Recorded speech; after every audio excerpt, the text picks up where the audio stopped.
तैयार नहीं मानने को मेरा दिल, कभी नहीं पाऊंगी अपनी मम्मा से मिल। मेरे जीवन की परिभाषा मेरी मम्मा थी। मेरी मम्मा सिर्फ मेरी माँ नहीं थी, अपितु मेरी सबसे अच्छी सहेली, मेरी बड़ी बहन और कभी कभी तो मेरी नटखट जिद्दी छोटी बेटी होती। मैं मम्मा की पूंछ बनकर उनके आगे पीछे घूमती रहती। मेरी मम्मा सब कुछ थी। मैं जीवन में जो कुछ कर पाई, मेरी मम्मा की सोच उसके पीछे थी। कहते हैं भाग्य ऊपर वाला लिखता है, पर इन 29 सालों में मेरी मम्मा ने मेरी जीवन गाथा लिखी। मुझे क्या खाना है, क्या पहनना है, किससे मिलना है, क्या पढ़ना है, जीवन में क्या करना है, ये सब वो तय करती आई। अगर आज मैंने पीएचडी की या मुझे शिक्षा के बेहतरीन अवसर जीवन में मिले, उसके पीछे मेरी माँ का संकल्प था, उनकी सोच थी।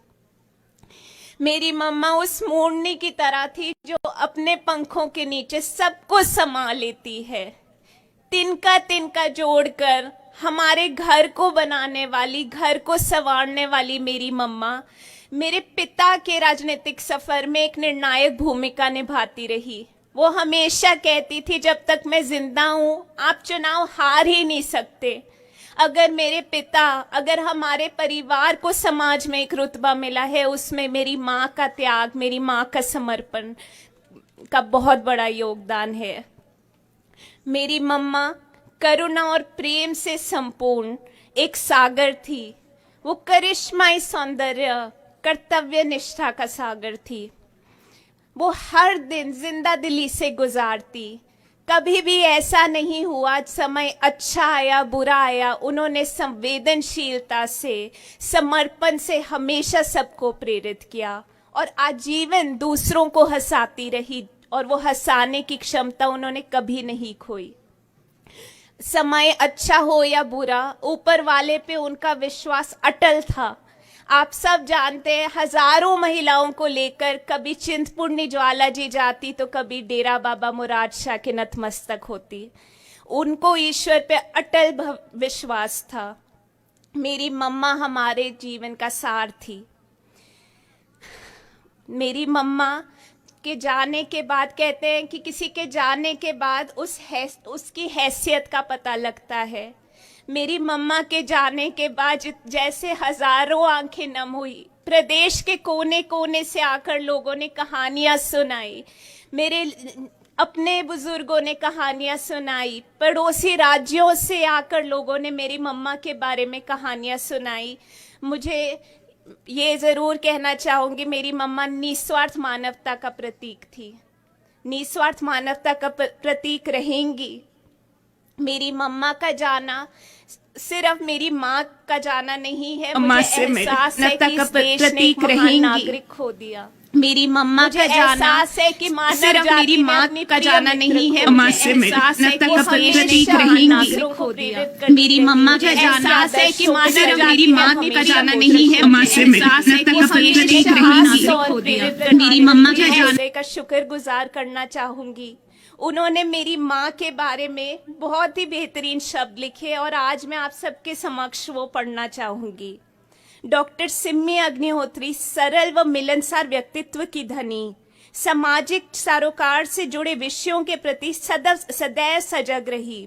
जरूरतमंद लोगों की मदद और उनके जीवन में सकारात्मक बदलाव लाने के लिए उन्होंने निरंतर प्रयास किए। डॉक्टर सिम्मी अग्निहोत्री जी का निरंतर सहयोग व प्रेरणा श्री मुकेश अग्निहोत्री जी के जीवन का एक बड़ा आधार था। वैसे ही मैं श्रीमती सोनिया गांधी जी, श्रीमती प्रियंका गांधी जी, श्री राहुल गांधी जी को भी धन्यवाद देना चाहती हूँ, जो इस दुख की घड़ी में हमारे साथ खड़े रहे।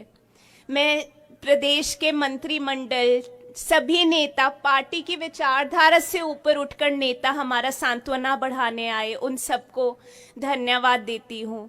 मैं अपने हरोली की जनता का, प्रदेश के लाखों लोग जो हमारे पास आए, हमारा सांत्वना बढ़ाने आए, उन सबको भी तहे दिल से धन्यवाद देती हूँ।